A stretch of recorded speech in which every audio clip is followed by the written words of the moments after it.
Bobby, un étudiant installé chez nous pour quelques jours, finissait de monter un super robot destiné à Mona, son amie aveugle, qui devait l'aider dans sa vie quotidienne. Goro était déjà capable d'entendre, de voir et de parler, et Bobby ne cessait de le perfectionner.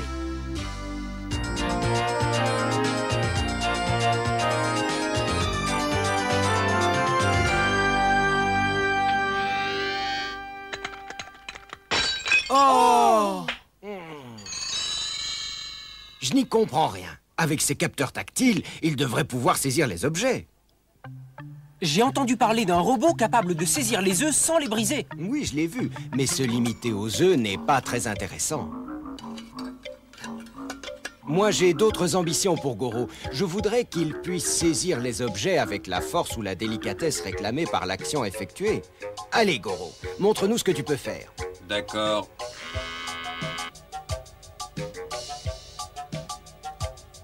Regardez, le capteur tactile entre en contact avec l'objet et évalue la forme et la taille de l'objet à saisir. Puis un autre capteur calcule la pression à exercer selon la nature et le poids de l'objet à soulever. Voilà, c'est bien! Tu vas réussir cette fois. Ah, bien, Goro. C'est exactement ça. Continue. Oh! Oh non! Il arrive à le maintenir correctement et voilà qu'il le lâche. Dire qu'il ne reste que 2 jours avant l'arrivée de Mona? Non, je n'y arriverai jamais. Je ne sais pas ce que tu en penses, mais moi je dis que Goro ne pourra jamais s'emparer des objets sans les casser. Je suis d'accord. Je trouve déjà bien que Goro soit un robot capable de voir et d'entendre. Bobby devrait s'arrêter là. Oui, mais malgré toutes ces déceptions, il est bien décidé à continuer, tu le connais. Peut-on réaliser des mains artificielles? Il n'y a qu'à demander à Ordi. Bonjour les amis, coucou. Si on se saluait en serrant une main comme celle de Goro, actuellement on aurait les os brisés. Est-ce possible à concevoir? Un robot capable de soulever des objets, de serrer la main? Peut-être que oui, si on l'équipe de capteurs adaptés à chacune de ses actions.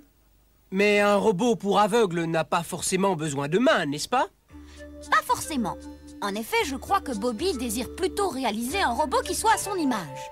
À son image? Il veut un robot capable de s'occuper totalement de Mona. Voilà pourquoi il doit avoir toutes les capacités d'un être humain. Ah oui, je comprends. Bobby n'est parvenu qu'à reconstituer 2 des sens humains, la vue et l'ouïe. Vous êtes bien d'accord, tous les deux? Bon. Alors, après l'avoir équipé de capteurs tactiles, il l'équipera peut-être de capteurs de goût et d'odorat. Oh non! Idiot, idiot, idiot, idiot! Voilà! Bobby n'en a pas encore terminé avec Goro. Attendez, avant de lui parler des sens de l'odorat et du goût, il faudrait d'abord qu'il réussisse à mettre tout à fait au point le sens du toucher. Ça n'a pourtant pas l'air très compliqué de fabriquer 2 mains capables de tout saisir. Tiens, regarde. Mais toi, tu as de la chance, parce que je pourrais te lâcher comme le fait Goro. Pour toi, c'est très facile, mais je parie que tu ignores que l'épiderme de ta main est plein de capteurs spécialisés. Alors il n'y a vraiment pas de quoi se vanter, puisque tu n'y es vraiment pour rien. Quoi? On a des capteurs dans les mains? Regardez plutôt cette coupe verticale de la paume d'une main. Suivez-moi bien. Les sensations tactiles parviennent au cerveau par le biais de fibres nerveuses qui clignotent sur ce dessin. Oui, c'est comme un réseau électrique, quoi. Et ces petites choses au bout des fibres? Ce sont les capteurs thermiques. Ils réagissent uniquement à la chaleur. Et par contre, les capteurs dans cette zone, eux, ne réagissent qu'au froid.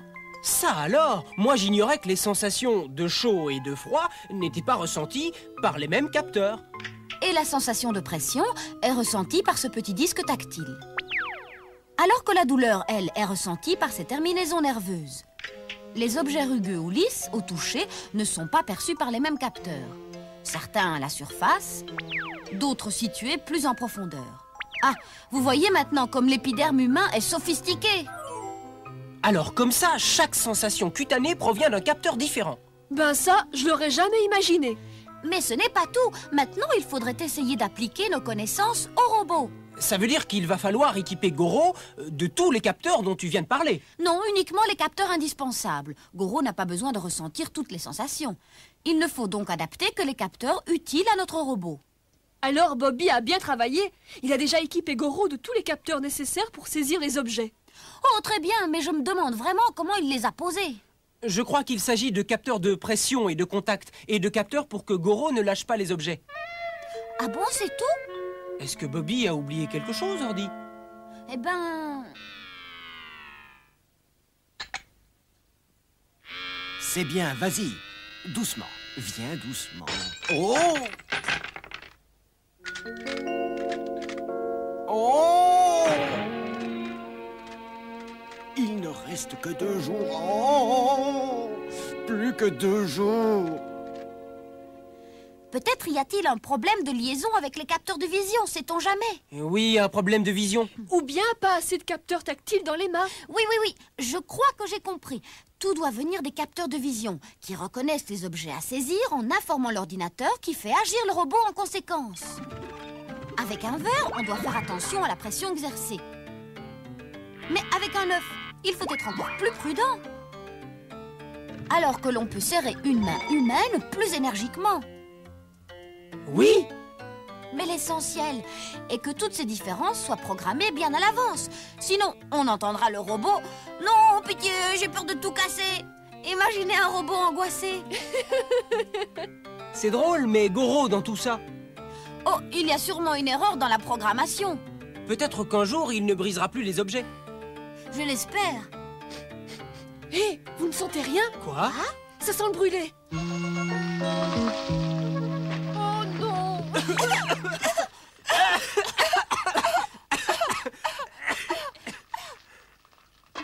Adieu le bon petit plat. Maman est partie en laissant la casserole sur le feu. Ça aurait pu être dangereux. Et puis en plus, elle a complètement oublié de mettre la minuterie. En tout cas, on peut se fier à ton nez pour repérer les odeurs suspectes. Bravo! C'est inexplicable, le flair. Regardons le nez de plus près. Voici le dessin de l'intérieur de la cloison nasale. C'est ici que se situent les capteurs olfactifs. Des glandes sécrètent une substance qui dissout les odeurs telles que celles des parfums ou de la fumée par exemple. Les odeurs perçues par le nez provoquent une excitation nerveuse immédiatement transmise au cerveau, qui identifie l'odeur en question. Ainsi, nous sentons grâce à des réactions chimiques.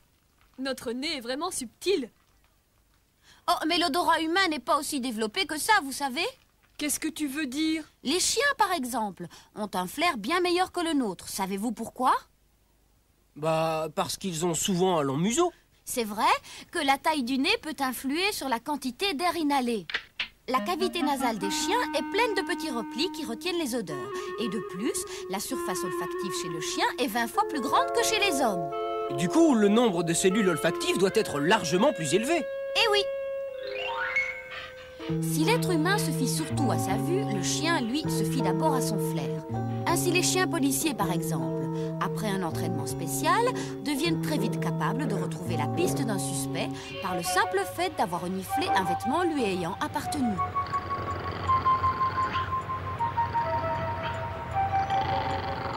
Ah, comment m'ont-ils identifié? Allez, va-t'en, sale bête, va-t'en, je te dis, t'entends? Allez! C'est un flair de cette qualité qu'il faudra à Goro. Qu'en dis-tu, Ordi?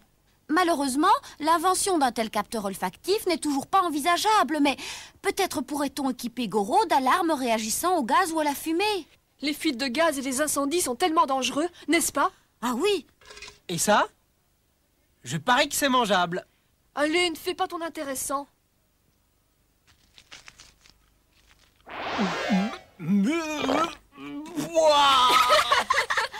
Tu vois, tu es beaucoup trop gourmand, je plains ta pauvre langue. Oh, je n'ai ressenti qu'un goût très amer. Mais je pense que notre langue est capable de ressentir de nombreux goûts. En effet, on peut distinguer 4 saveurs fondamentales que notre langue reconnaît. L'amer, ressenti au fond de la bouche. L'acide, ressenti sur les côtés de la langue. Ainsi que le salé et le sucré, ressentis chacun à l'extrémité de la langue. Comme pour l'odorat, les sensations gustatives proviennent des réactions chimiques suite à la dissolution des aliments par la salive. Ces capteurs n'existent pas pour les robots. Mais il serait temps de les inventer. Les yeux réagissent à la lumière. Les oreilles au bruit, la peau au contact ainsi qu'à la température. Vous êtes bien d'accord? Mais si tout ceci correspond à des phénomènes physiques transformables en signaux électriques, les réactions chimiques du goût et de l'odorat se transforment plus difficilement en signaux électriques. J'ai compris. Maintenant, il faut espérer qu'un inventeur trouve bientôt des solutions. Ce sera peut-être Bobby, ce grand génie. Sûrement pas. Il est bien trop brouillon. Je ne sais pas, Bobby peut encore nous surprendre. Mais que fait-il? Voilà bien longtemps qu'on ne l'entend plus travailler. Oh, normal, il s'est endormi.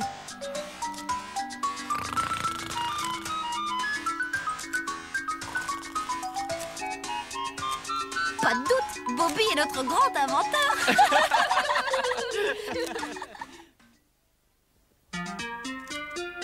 Bobby a dû se coucher par désespoir, non? Et Goro claque des doigts pendant ce temps-là. À toi de jouer, Ordi. Je crois que c'est le moment. Il faut corriger l'erreur dans le programme. Fais-le pour Bobby, t'es tellement doué. Tiens, t'as remarqué? Allez, Goro, au travail.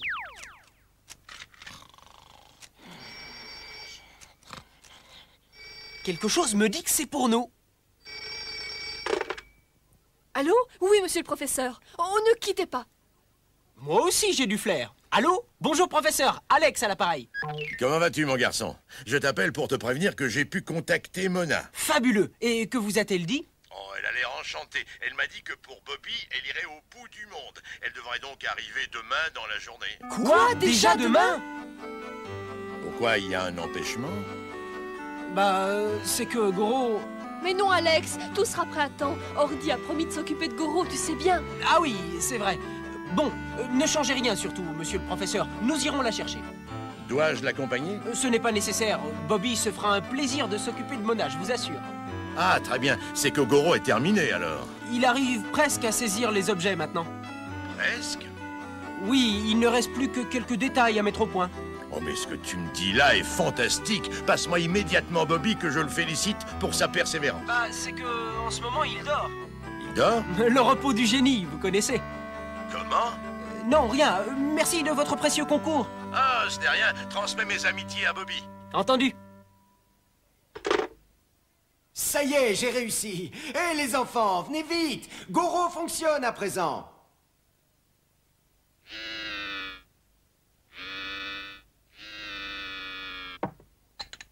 Parfait, Goro. Alors, qu'en dites-vous? Tout fonctionne à présent, n'est-ce pas? C'est formidable, Bobby. Fantastique, bravo. Merci, les petits. Ce fut laborieux, mais je crois pouvoir dire que la panne provenait d'un faux contact. Tout à l'heure, je me suis endormi en colère. Et dans mon cauchemar, j'ai donné un furieux coup de pied à Goro. Eh bien, figurez-vous que c'est ce qu'il a remis en marche. Non. C'est magnifique, quoi. En tout cas, ça tombe bien, parce que Mona arrive plus tôt que prévu. Demain, très exactement. Demain? On peut dire que tu as terminé à temps. Mona sera là demain. Bah oui. Oh, mais c'est catastrophique. Je n'aurai jamais le temps d'équiper Goro de capteurs olfactifs. Tu parles des alarmes d'incendie? Oh, cela ne doit pas être si compliqué. Inspire-toi donc de celle qu'il y a là au plafond.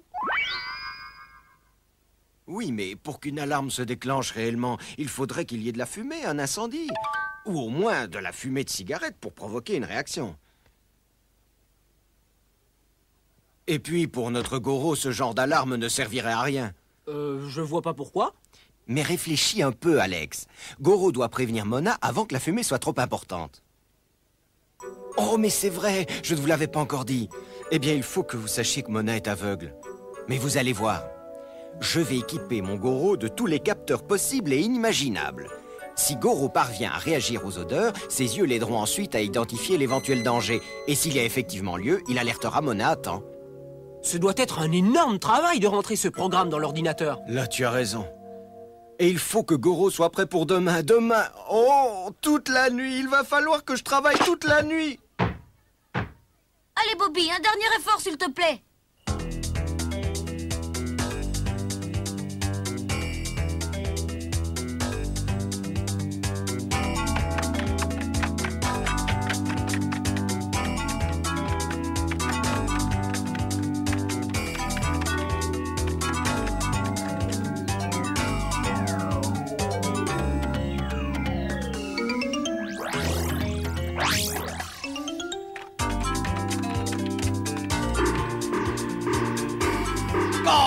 Allons, qu'est-ce qui ne va pas encore? D'où vient l'erreur cette fois-ci? Voyons.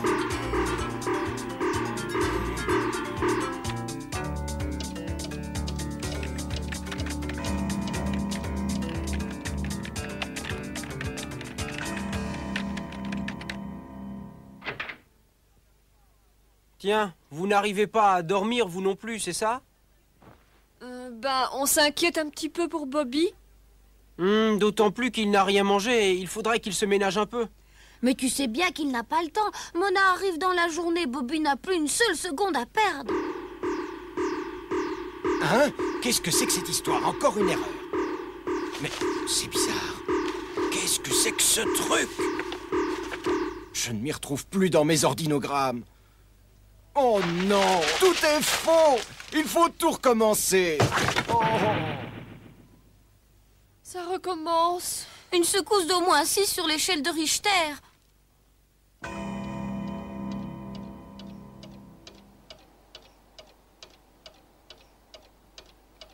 Matériellement, c'est impossible.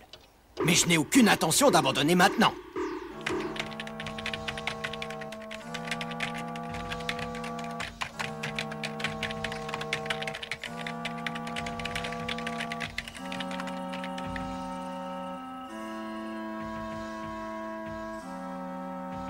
Je tombe de sommeil. Il ne faut pas. Encore. 7 sur l'échelle de Richter. Il faut que j'en finisse.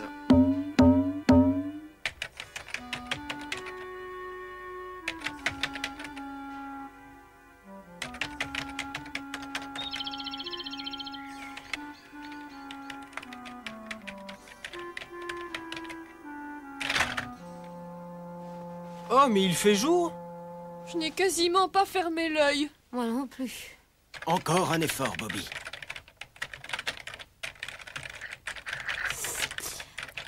Même plus la force d'aspirer. Bobby va se tuer au travail.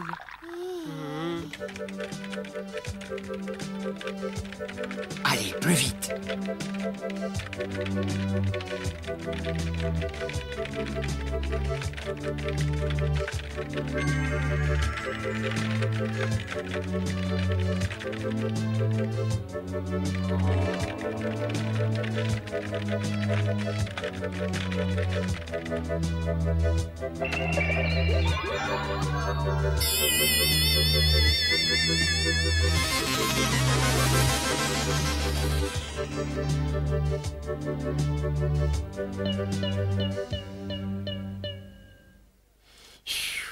Et voilà le travail, Bobby. Et c'est pas le moment de dormir. Il faut que je vérifie s'il fonctionne. À nous deux, mon Goro. Oh, oh, oh, un vertige. Oh, oh. Une secousse d'amplitude 8.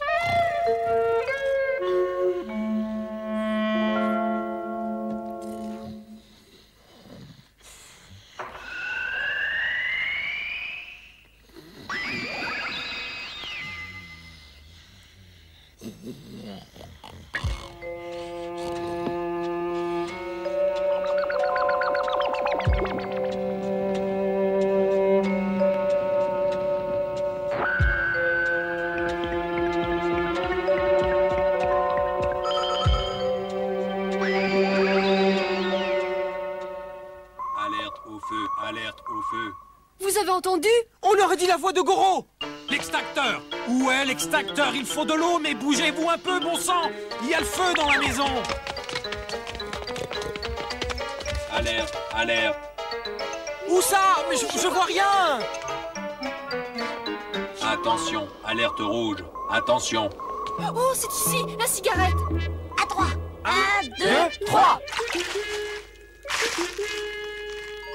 Oh, je suis désolé.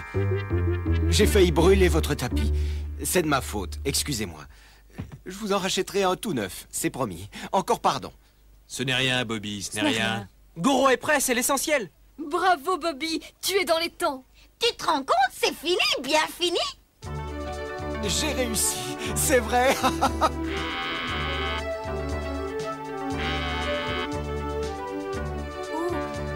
enchantée de te rencontrer, Goro. Je suis déjà séduit. Accepterais-tu de me promener un peu? Donne-moi la main.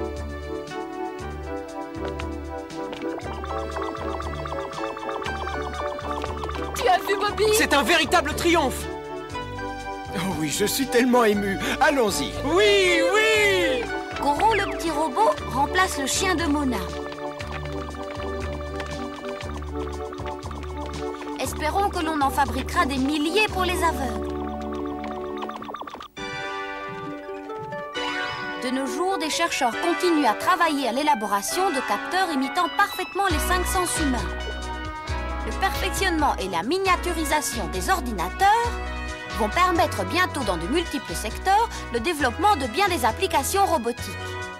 Et l'histoire de Goro deviendra peut-être un jour réalité, comme le laissent espérer les essais menés actuellement. Et voici comment on imagine une usine du futur.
Comment te remercier? Ce que tu as fait est merveilleux.